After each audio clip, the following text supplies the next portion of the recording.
So watu wengi walitamani sana kumuona Zuchu akiwa kwenye show ya Diamond, lakini bad enough ni kwamba hakuwepo kwenye shows. Kwenye shows zote ambazo amezifanya Diamond. Europe, yes. Hivi bado anaendelea kufanya?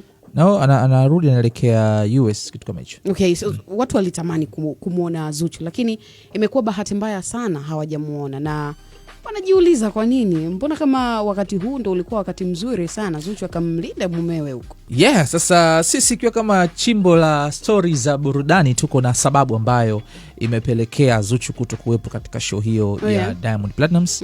Na ni issue ya kibiashara, issue ya kikazi. Zuchu bwana alikuwa na kazi, alikuwa na kimeo, tunaita wasanii wanataka vimeo hivyo vipost hivyo.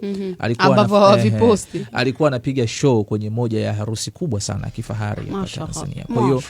Kwa hiyo ilikuwa ni ngumu. Kama unavyoona, kama umefuatilia kwenye mitandao ya kijamii utaona Zuchu kuna video fulani shoot amevaa nguo fulani ambayo Diamond aka-comment. Yes. Mke wangu halali vile ndivyo ambavyo bidada alikuwa amevaa kwenye hiyo harusi. So ilikuwa ngumu yeye kwenda wakati ana jukumu, kuna pesa huko, hawezi kuacha pesa nyuma. Zuchu na biashara ni hivi. Yes, kama Diamond ameweza kutaka kuwapa opportunities watu wengi, kama Ommy Dimpoz ameenda, Jux ameenda, Baba Levo ameenda, Jay Melody pia alikuwa Europe pia. Niliona comment mtu